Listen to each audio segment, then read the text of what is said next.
안녕하세요. 시작은 간호사 시간의 모니입니다. 저는 IT 회사에서 마케터로 일하고 있습니다. 안녕하세요. 시작은 간호사 시간의 함작가입니다. 저는 작가, 프리랜서, 그리고 간호사입니다. 오늘은 의료기기 마케터 보건교사 인터뷰에 이은 세 번째 인터뷰를 진행하려고 합니다. 이번에는 의학출판사 콘텐츠 개발자 선생님을 모시고 인터뷰를 진행할 예정인데요.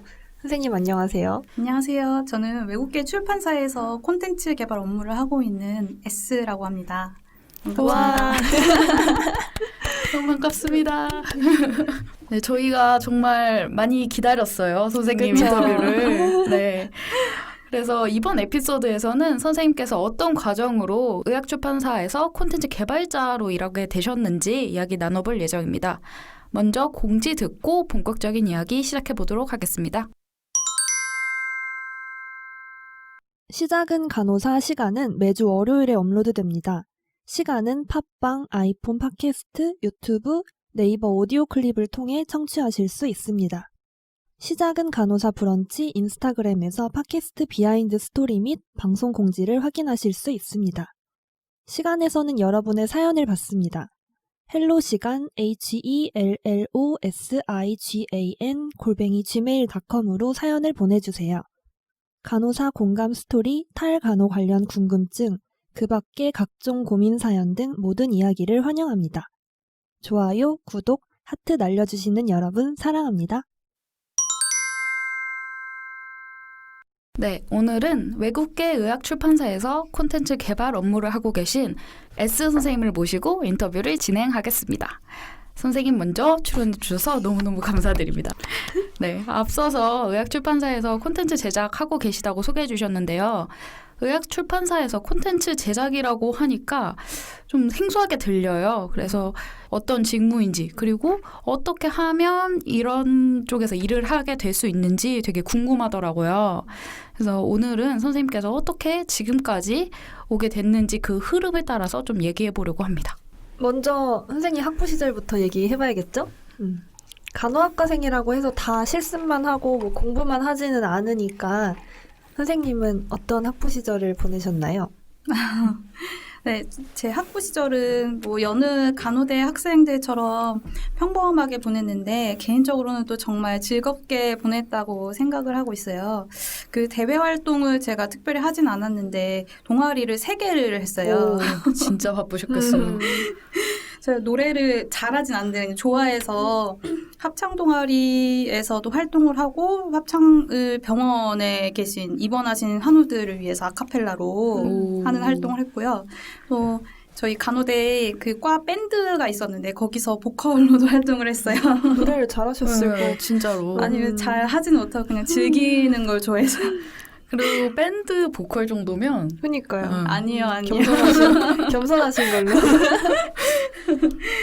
그리고 동아리 나머지 하나는 제가 실습 저희가 3학년 때 나가는데 그때부터는 잘 활동을 하지는 못했는데 그 1, 2학년 때는 그 소아암 환자들 입원한 병동에서 환우들을 직접 찾아가서 놀이봉사를 하는 그런 동아리 활동을 했었어요. 오, 아무래도 함 작가님이랑 저는 간호대 내에서보다 밖에서 좀 외부 활동 많이 한 편이긴 한데 선생님께서는 간호학과 내부에서 할 수 있는 모든 동아리 활동 열심히 하셨던 것 같아요. 뭐 네. 봉사도 하시고 보컬로도 밴드에서 활동하시고 함 작가님께서 오늘 이렇게 인터뷰 자리 만들어주셨는데 두 분은 어떻게 알고 지내시게 되셨나요? 사실 S 선생님을 알게 된 게 방금 말씀해 주셨던 소아암 환아들 대상으로 놀이봉사하는 동아리에서였어요. 그러니까 저도 뭐 처음부터 간호학과에 활동을 안 했던 건 아니고 말씀드린 대로 1, 2학년 때는 좀 과내에서 적응을 해보자 막 이런 것도 있었는데 거기서 만나게 됐고요. 되게 좋은 마음으로 모인 친구들이 가득한 동아리였던 걸로 미화된 건지 이렇게 기억을 하고 있어서 덕분에 이런 인연도 얻을 수 있었던 것 같아요. 오, 되게 의외입니다, 함 작가님. 네. 그래서 이렇게 동아리 활동도 열심히 하시고 학교 생활 정말 바쁘게 보내셨을 것 같아요. 네. 그 학과 공부랑 실습이랑 많이 바쁘고 피곤하기도 했는데 또 그 시절 또 그때만 즐길 수 있는 것들에 최선을 다했다고 생각을 해서 또 만족스러운 대학 생활을 보냈었던 것 같아요. 공부는 딱 적당히만 했습니다. 아무래도 저번 인터뷰 에피소드에서 그 보건교사 선생님들이 너무 공부 열심히 하시는 모범생 선생님들이셔가지고 네. 그리고 들어보면은 되게 간호학과 애정이 많다고 생각이 돼요. 혹시 뭐 학부 때부터 나는 임상 현장에서 일을 오래 하겠다 혹은 뭐 오래 하지는 않고 다른 길을 찾아보겠다 혹시 이런 생각을 하신 게 있는지. 제가 학생 때부터 특별히 임상에 뭐 어느 기간만큼만 있겠다 이렇게 생각해 본 적은 딱히 없어요. 그 고등학생 때부터 간호학과에 대해서 어느 정도 관심은 있었는데 이게 어떤 사명감이나 큰 뜻이 있어서 진학을 한 거는 아니었고요. 뭐 거창한 미래보다는 또 눈앞에 입시에 좀 맞춰서 입학을 한 것도 있어요. 그래도 간호사로 좀 일하는 데까지는 해보자 하는 생각을 가지고는 있었어요.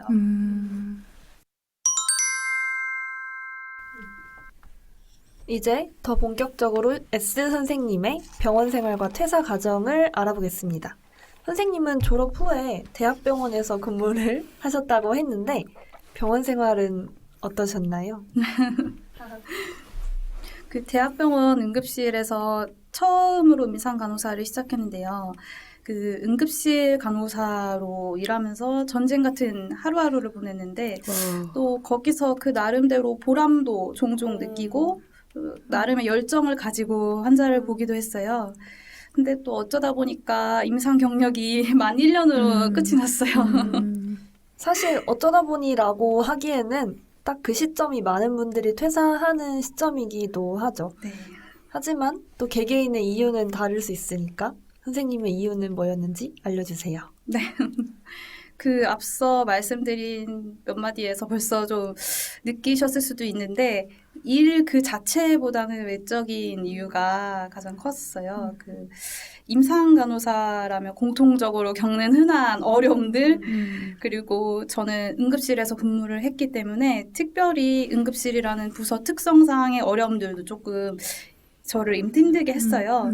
근데 그것보다도 제가 좀 관계에 서툴고 좀 그게 어려웠던 것 때문에 그게 가장 힘들지 않았나 싶어요. 근데 또 의아한 점은 제 환자를 볼 때는 그 180도 바뀌어서 낯도 전혀 가리지 않고 그렇게 일을 했었어요.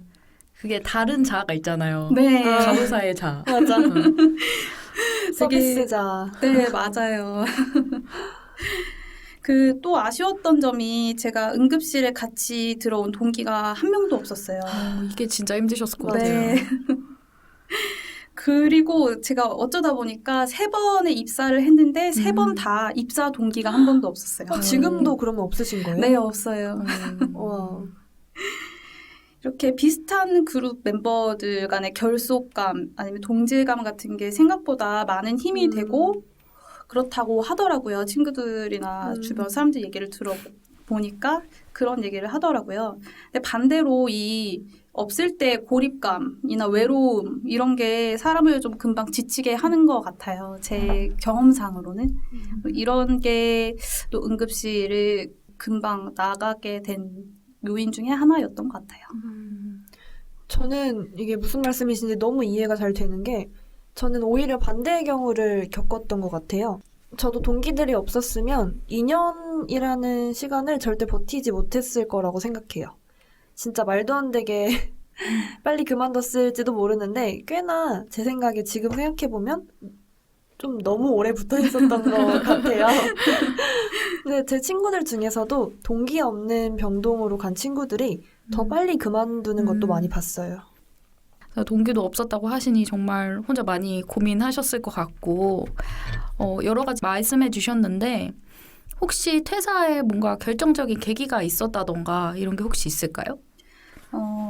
그 퇴사를 하게 된 결정적 계기는 한두 가지 특별한 이벤트가 있었다기보다는 이렇게 여러 가지 어려움들이 다방면으로 영향을 주었다고 말씀드릴 수 있을 것 같아요. 그 요약을 하자면 무엇보다도 정신적인 이유였던 것 같아요. 그렇게 힘들게 병원 다니시다가 퇴사를 결정하게 되셨죠. 퇴사하시면서 지금 일하시는 분야가 출판계 쪽인데 어떻게 의학 출판계 쪽으로 입사하게 되셨는지 과정이 궁금합니다. 저는 사실 병원을 나와서 뭘 어떻게 해야 할지 계획을 하질 않았어요. 그리고 정보도 딱히 없고 대학교의 다른 과 학생들처럼 대학생 때 취업 준비를 제대로 해본 적도 없었고요. 이거는 뭐 다들 그렇죠. 네. 그래서 저는 어느 정도 푹 쉬다가 토익 시험 치고 일반 취업 포털 사이트를 열심히 서치를 했고요. 그러다가 우연히 회사 공고를 발견을 했어요. 이게 흔한 직무가 아니면서도 또 전공을 활용할 수도 있고 흥미로울 것 같아서 지원을 하고 면접을 봐서 입사를 하게 됐습니다. 좀 취업이 꽤 빨리 됐다는 느낌도 없지 않아 드는데요. 출판계 쪽으로는 조금이라도 어느 정도 생각을 하고 준비를 하신 건지 그런 거취를 정하고 준비를 한 후에 퇴사하는 게 나을지에 대한 고민들도 많이 하실 것 같아서요. 제가 그렇지는 않아요. 그 앞서도 말씀을 드렸듯이 계획을 하지 않고 퇴사를 했어요.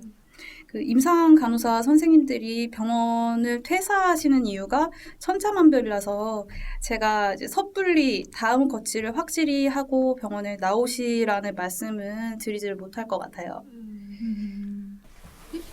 진짜로 취업 포털 사이트 서칭을 하셔가지고 공고를 보신 거고 그래서 그런 출판사에 가겠다는 생각은 안 하셨지만 그때 처음 보시고 결정을 하시고 입사도 지원하신 거잖아요. 네. 네.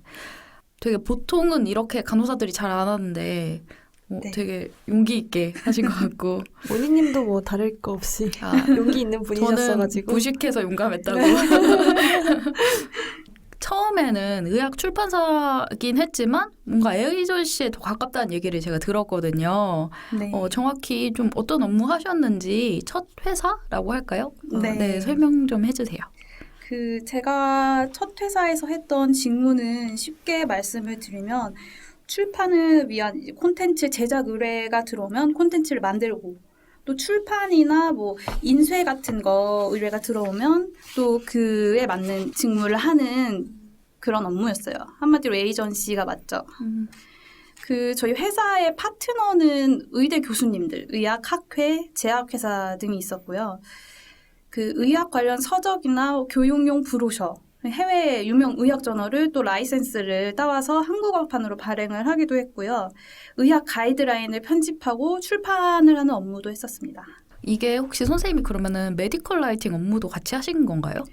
메디컬 라이팅이라고 하면 흔히 그 보험회사에서 제약회사. 네, 제약회사나 보험회사에서 그쪽 파트에 맞는 그런 뭐 전문 그 자료를 보고 그쪽에 맞는 뭐 그 근거를 활용해서 쓰는 건데 제가 했던 거는 메디컬 라이팅이라기보다는 광고 회사의 카피라이팅에 약간 더 가까운 것 같기도 해요. 그래서 사실은 제약회사 같은 데랑 같이 일을 하면 그 제약회사가 새롭게 뭐 신약을 뭐 개발을 했거나 했을 때 임상 데이터, 그러니까 뭐 논문 같은 걸로 그거에 대한 근거를 증명하잖아요. 네네. 그런 걸로 이제 그 신약이 어떠한 뭐 효과나 뭐 무슨 뭐 동등성을 입증했다 예를 들면 그런 내용이 있으면 그거를 논문을 읽고 그거에 맞게 좀 이제 교육적이면서도 효과적으로 그거를 좀 알릴 수 있는 그런 자료를 만드는 업무였어요. 좀 자세히 말씀을 드리면. 그러면 대상은 뭐 의사 선생님들이나 뭐 교수님들, 뭐 환자들 이렇게 다 다양한 분야를 다 하셨던 거예요? 네, 맞습니다. 환자들을 위한 쉽게 말씀을 드리면 병원에 가시면 뭐 예를 들면 뭐 어지럼증 이런 주제로 이제 어지럼증이 왜 발생하고 뭐 어지럼증에 네네. 뭐 어떻게 뭐 해결을 하고 그런 거에 대한 환자들의 눈높이에 맞춘 설명이 있잖아요. 뭐 그런 자료를 제작을 하는 것도 있었고요. 그런 거를 쓰기 위해서 그 만들기 위해서 그 뭐 논문이라든지 아니면 서적이라든지 확실한 근거가 있는 그런 자료를 보고 그걸 바탕으로 제작을 하고 이거에 대한 감수는 또 전문가 선생님들이나 같이 일하는 파트너 회사에 또 이제 뭐 관련 전문가들한테 뭐 감수를 받고 출판을 하기도 했습니다.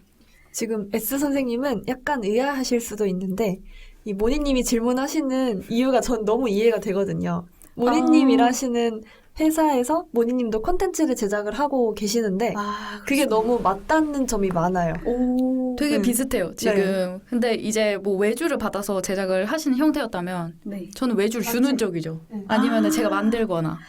네. 그러시구나. 네, 저희는 제가 이제 있는 IT 회사에서 서비스 중에 환자용 교육 콘텐츠가 필요한 서비스가 있어서 네. 제가 이제 간호사이다 보니까 그런 거 이제 선생님들이랑 협력해서 만들고 네. 똑같아요. 오. 네, 근데 제가 궁금한 거는 그러면 거기에서 소스를 다 주고 선생님이 뭐 레이아웃을 잡거나 아니 디자인적인 것까지 손을 대세요? 아니면은 그냥 텍스트적인 것만 감수하고 커뮤니케이션하고 요 정도까지만 하시는 거예요? 제가 했었던 거는 그 사실 이거에 대한 뭐 플랜이나 그 기본적인 그 저희에게 의뢰를 하시는 회사에서 그 틀을 기본적으로 어떻게 만들지 정한 다음에 저희한테 요청을 하시는데 저희가 논문 서치부터 시작을 해서 문구 하나하나를 만들고 레퍼런스를 다는 그런 업무를 할 때도 있고 가끔은 이제 자료를 받고 그거를 편집을 해서 뭐 PPT라든지 그런 걸로 드래프트를 만들어서 이렇게 전달을 해드리는 경우도 있었고요. 제가 일하던 회사에 그 디자인 팀이 있었어요. 그래서 디자인을 제가 따로 뭐 일러스트레이터라든지 뭐 그런 걸 하지는 않았고 그 디자인 팀 그 직원들이랑 같이 소통을 하면서 이제 디자인 팀에서 디자인을 해주셨어요. 디자인 팀이 디자인을 한다고 하지만 그 소통 과정에서 일러스트레이터에 손대는 거 빼곤 다 하잖아요. 네, 맞습니다. 근데 또 그 디자이너 분들은 아무래도 그쪽에 계시니까 약간 해박적인 지식이나 메디컬적인 지식이 있으신가요?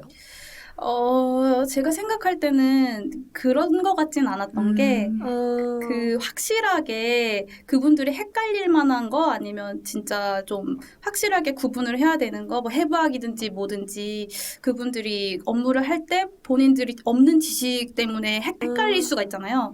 그런 거는 무조건 배제하도록 확실하게 그분들은 이 전공이랑 관련이 없기 때문에 지식도 없으셨고 그래서 그쪽에 관여를 하진 않으셨어요. 지금 드는 생각인데 간호사 출신 디자이너나 아니면 디자인을 공부하고 네. 있거나 그쪽에 관심 있으신 분들이 그런 쪽으로 가시면 또 괜찮겠다라는 생각도 드네요. 네, 좋은 생각인 것 같아요. 이거는 좀 오프 더 레코드긴 한데 제가 최근에 사실 그 메디컬 일러스트레이터랑 회사에서 미팅을 했거든요. 아, 그러셨구나. 네. 근데 그분은 실제로 그 의학 출판사에도 오래 계셨고 오. 그래서 이제 흥미가 생겨가지고 공부를 따로 그쪽으로 하셨고 그래서 어떤 한 대학병원 되게 큰 대학병원 들어가가지고 거기 소속으로 이제 일을 하시다가 뭐 브로셔를 만들어 주시던가 이런 일을 하시다가 실제로 호기심이 생겨서 교수님하고 같이 카드바 실습도 하시고 해박 수업도 들으시고 네 완전히 그쪽은 이제 알고 계셔서 와. 간단한 메디컬 라이팅도 하시더라고요. 아, 그러셨구나. 네, 커뮤니케이션도 하시고 그런 분이랑 미팅을 해서 근데 만약에 저는 간호사가 해도 되게 괜찮겠다라는 생각을 하긴 했어요. 네. 오히려 디자이너가 의학 용어를 배우는 것보다는 확실히 간호사가 그쵸, 네. 네. 디자인을 배우는 게 훨씬 뭐 쉽지는 않겠지만 그 베리어가 네, 베리어가 네. 조금 낫지 않을까? 또 뭐 손재주 좋으신 분들은 실제로 그림 같은 것도 그리시는 분들도 있고 네, 맞아요. 네. 이거는 오프 더 레코드 말고 관심 있으신 분을 위해 꼭 이렇게 방송돼야 할 정보인 네. 것 같고 그래서 마침 제가 또 이번 주에 그분이랑 미팅을 해가지고 오, 마치 신기하다. 또 네. 타이밍이. 네. 저도 이전 회사에서 일할 때 그 디자이너가 할 수 없는 직접 그림을 그린다거나 뭐 일러스트를 그리는 그런 파트는 외부의 메디컬 일러스트레이터를 구하거나 찾기도 했었어요. 맞아요. 네, 그런 것도 되게 네. 어려워요. 네, 맞아요. 몸값도 높겠다. 그렇죠. 그렇죠. 음. 여러분, 네. 아니, 지금 네? 지금 자, 인터뷰 중에 뭐 하시는 거야? 아니, 이 사심을 채우려고 시작한 거는 모니님이 시작이었고요. 근데 뭐 덕분에 S 선생님의 첫 회사의 업무를 아주 꼼꼼하게 들어볼 수 있었던 것 같고요. 네, 아주 너무 이제 처음에 함 작가님이랑 얘기를 하다가 제가 무조건 모셔야 된다 했던 게 네. 제가 하는 일이랑 너무 비슷해서 네. 제가 궁금한 것도 있었고 아, 뭐 그러셨구나. 혹시 모르죠. 이직을 나중에 하게 될지도 사람이 모르는 거니까요. 맞아요. 네. 그래서 그 직장에는 얼마 동안 근무하셨는지 원래 질문으로 돌아와 보겠습니다. 네. 제가 다니던 회사는 그 회사 규모에 비해서 커버하는 업무 범위가 조금 많이 넓었어요. 그래서 찾아야 될 자료도 많고, 알아야 될 지식도 많고, 또 메인 업무랑은 별개로 기한을 올린다든가, 회계 처리를 한다든가 하는 진짜 사무 업무도 같이 했어야 돼서 많이 조금 힘든 부분이 있었어요. 여기서는 한 2년 4개월 정도 근무를 했습니다. 근데 회계 처리는 왜 하시는 거예요? 아무래도 작은 회사다 보니까 어, 이제 규모가 어느 정도 있는 회사라든지 병원은 파트가 그쵸. 굉장히 세세하게 분류가 되어 있는데 맞아. 제가 다니던 회사는 굉장히 소규모의 회사였어요.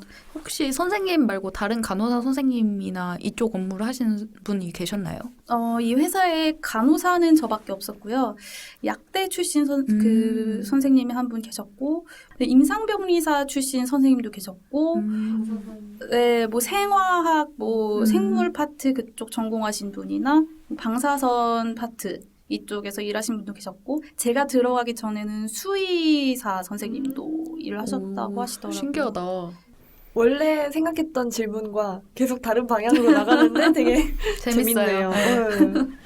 사실 제가 드리려고 했던 질문이 왜 퇴사하게 되셨냐였는데 들은 내용 자체로도 왜 퇴사했는지가 어느 정도 짐작이 갈 정도로 일이 많으셨던 것 같은데 그래도 답변 안 들어볼 수 없겠죠?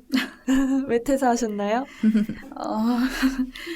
정말 간략하게 말씀을 드리면 회사가 소규모 에이전시였는데 협력사와의 관계에서 어쩔 수 없는 을의 입장이 되는 거랑 그다음에 이전에 다니던 직장 병원에 비해서 보수가 좀 많이 작아진 게 심적으로 조금 힘들었어요.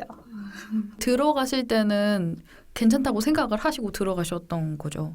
네, 그렇습니다. 그때는 제가 워낙에 사회생활을 해본 경험도 별로 없고 그 여러 가지 업무, 보수, 분위기 이런 거에 대한 감각이 전혀 없었던 어린 시절이어서 아, 이게 정말 그러니까 간호사들이 퇴사하고 가는 회사가 보통 좀 작은 회사라도 나는 회사면 된다라고 네. 가는 경우가 좀 많은 것 같아요. 맞아요. 네. 근데 S 선생님은 그래도 많은 걸 배울 수 있는 회사에 가신 것 같아서 뭐 이게 남일이라 이렇게 말하는 걸 수도 있지만 되게 힘드셨겠지만 잘 하셔가지고 지금의 맞아요. 회사에 오시게 된 게 아닌가 맞아요. 생각이 듭니다. 네, 두 번째 퇴사를 하시면서도 고민이 많으셨을 것 같아요. 지금은 그래서 또 다른 출판사에서 일을 하고 계시잖아요. 지금 하시는 것도 간략하게 한번 소개 좀 해주세요. 아, 네. 지금 일하고 있는 곳은 이제 세계적으로 영향력이 있는 오. 글로벌 의학 출판사의 한국 지사에서 일을 하고 있어요. 오. 여기는 논문이나 서적, 그리고 연구를 위한 툴 같은 거, 그리고 교육 플랫폼 등을 다루는 회사예요. 자세한 거를 더 너무 궁금해서 여쭤보고 싶은데 요거는 저희가 다음 에피소드에서 좀 자세한 질문들을 준비를 해서 자세하게 여쭤보도록 하겠고요. 그럼 지금까지 병원과 또 다른 출판사를 거쳐서 2번 퇴사를 하셨고 지금 3번째 직장에 계신데 퇴사 사이에서는 좀 쉬셨는지 시간은 어떻게 보내셨는지 좀 궁금합니다. 아, 네. 우선은 응급실에서 퇴사하고서는 정확히 한 5개월 정도 쉬었어요. 그리고 지금 출판사로 올 때까지는 한 2달 정도? 2달이 조금 안 되게 쉰 것 같아요. 그 첫 번째 회사 때는, 그러니까 응급실이죠. 몸도 힘들고 마음도 많이 지치고 또 어느 정도 보상 심리가 있어가지고 한 처음엔 두어 달은 완전히 생각 없이 늘어져서 쉬었고요. 그 다음에는 형식적으로 토익 점수를 좀 만들어 놓고 그때가 하반기쯤이었어서 하반기에 올라온 몇몇 기업에 또 입사 지원을 했고요. 그때는 특별히 목표의식도 없었는데 이제 경제적인 현실상 더 오래 쉬기는 어려운 상황이어서 근데 다행히도 그때 제 흥미를 끄는 회사를 딱 발견했다고 할까요? 그 두 번째 퇴사 전에는 회사를 다니면서 이제 토익 공부나 오픽 공부도 좀 했고 점수를 만들어 놨고요. 그래서 사실 들어가기 바늘구멍인 공기업 면접까지도 보기도 했었어요. 와. 앞에서는 좀 뭔가 편하게 들어가지 않았는데 이게 알고 보니 숨은 이런 노력들과 시행착오들이 있었다는 거. 저는 이 5개월 쉬셨다고 했는데 이게 별로 긴 시간은 사실 아니거든요. 맞아요. 근데 그때 쉬고 있을 땐 되게 조급하잖아요. 네, 맞아요. 그래서 뭐 2달 쉰 거는 뭐 병원 퇴사하고 몸도 아프고 이러니까 2달은 뭐 좀 병원 다니면서 쉬고 병원 나와서 병원 다니면서 쉬어야 네. 돼요. 맞아요. 그리고 이제 멘탈을 잡으시고 토익 점수도 만들어 놓으시고 회사 다니면서도 또 다음 이직을 고려를 해서 준비를 하셨던 거잖아요. 네. 이것도 정말 저는 회사원인 저는 정말 대단하다고 맞아요. 네, 생각이 듭니다. 역시 쉽게 얻어지는 게 아무것도 없네요. 모든 것은 이렇게 병원 퇴사하시고 많은 기업에 지원하고 떨어지고 경제적인 문제도 직면하시면서 심적으로도 정말 많이 힘드셨을 것 같아요. 게다가 병원 퇴사하고 나면 말씀하셨듯이 신체적인 게 갑자기 몰려와서 저도 힘들었고 다들 힘들어 하시고 네, 맞아요. 그런 것 같아요. 이렇게 탈임상의 과정이 누구한테나 어렵고 고민도 많이 되고 힘든 것 같은데 선생님의 탈임상 과정에서 가장 힘들었던 점들을 뽑아본다면 어떤 것들이 있을까요? 앞서 제가 병원 퇴사한 후에 첫 직장을 퇴사한 이유에 대해서 간략하게 말씀을 드리기도 했는데요.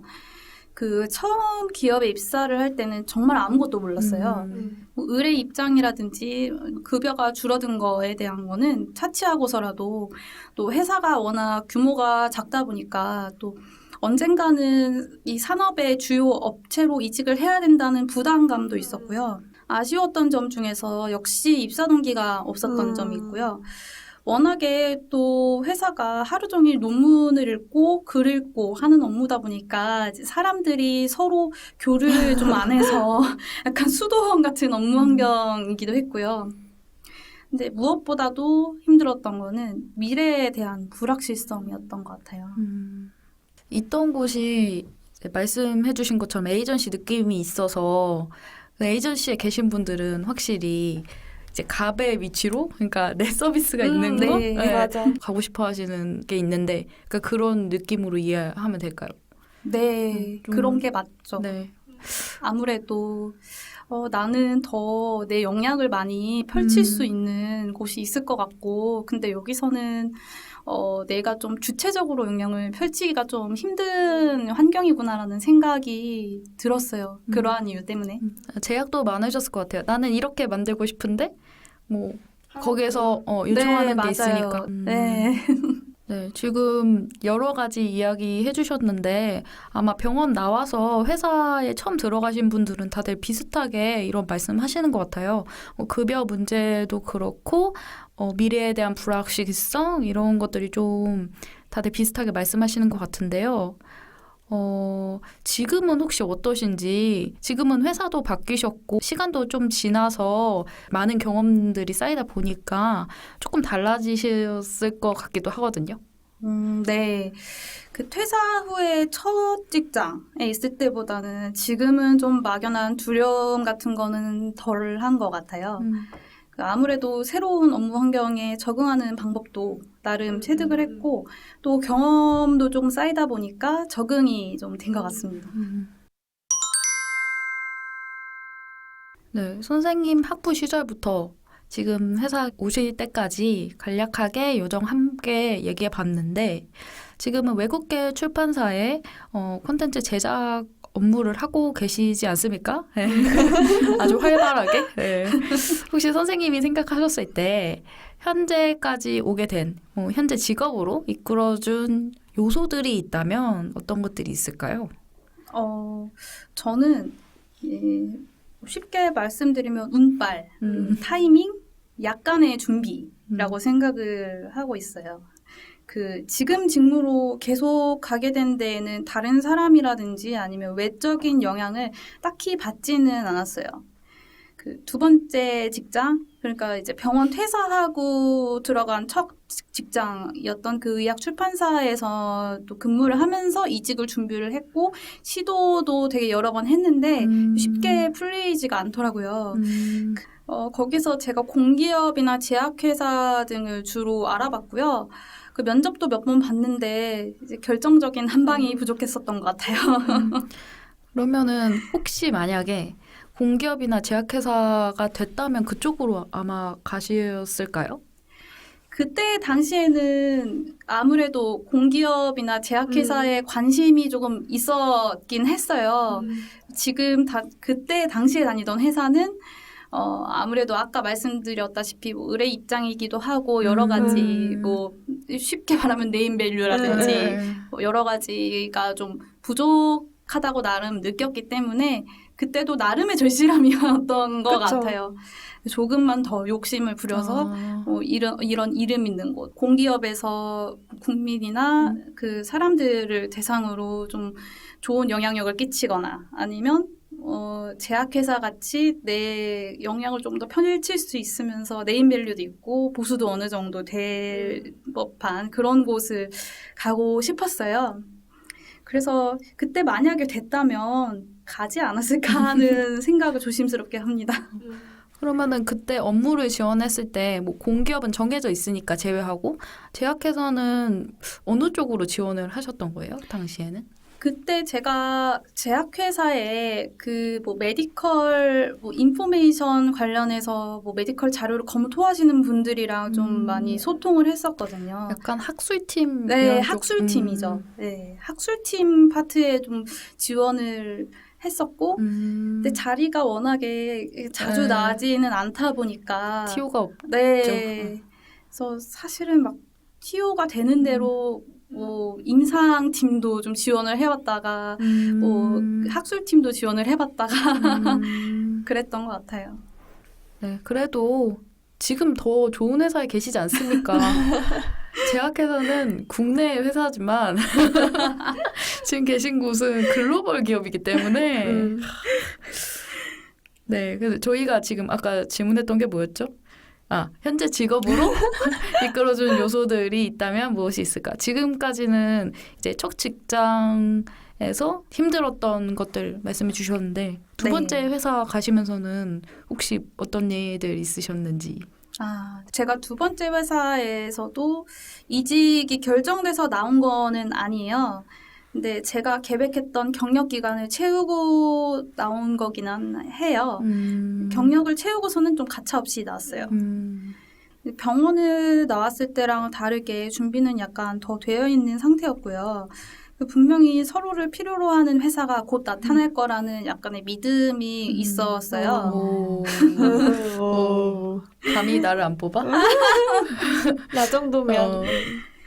그래서 경력직을 포함해서 꾸준히 공고를 탐색을 하고 있던 중에 이제 이전 직무 경력이랑 제 전공 베이스가 도움이 될 만한 직무를 우연히 찾았어요. 그래서 헤드헌터랑 컨택이 돼서 지금의 회사랑 연결이 되었고 역시 또 두 번의 면접을 통해서 들어오게 됐습니다. 지금의 직업, 그러니까 현재 일하고 계신 회사로 오게 된 계기와 어떻게 보면 채용까지 어떤 방식으로 됐는지 살짝 말씀을 해주셨는데 처음에 운빨과 타이밍, 약간의 준비 이게 요소라고 말씀을 해주셨는데 저는 들으면서 이게 인생의 어떤 모든 과정에 대입할 수 있는 요소라는 생각이 들었어요. 대학교 진학이라든지 회사 입사 그런 것도 마찬가지지만 연애나 결혼도 다 운빨과 타이밍, 약간의 준비가 아닌가. 인생이 그래요, 인생. 네. 뭐 결정적인 한 방이 부족했나 보다. 그냥 이게 다 말이 맞는 것 같아서 되게 들으면서 막 혼자 되게 재밌네 이런 생각을 했어요. 많은 것을 말씀해 주셨는데 더 이상은 안 되고 자세한 내용은 다음화에서 말씀드릴 테니 다음화에서 들어주세요. 오늘은 의학출판사 콘텐츠 개발자이신 S 선생님의 탈임상 스토리를 들어봤는데요. 이쯤 되면 계속 들어주신 청취자분들은 아실 것 같은데 바로 이어지는 다음 편에서 의학출판사 콘텐츠 개발자인 S 선생님의 직무를 좀 더 자세하게 알아볼 예정입니다. 네, 이번 에피소드는 의료기기 마케터, 그리고 두 번째 보건교사에 이은 시작은 간호사의 세 번째 인터뷰 에피소드인데요. 혹시 앞선 직업도 궁금하신 분들이 있으면 앞에 돌아가서 다시 다른 인터뷰 콘텐츠도 한번 들어봐 주세요. 그럼 저희는 다음 주에 S 선생님과 의학출판사 콘텐츠 개발자 직무 인터뷰로 돌아오도록 하겠습니다. 그럼 오늘 시작은 간호사 여기에서 마치겠습니다. 시간은 여러분의 탈임상, 탈간호, 탈병원을 지지합니다.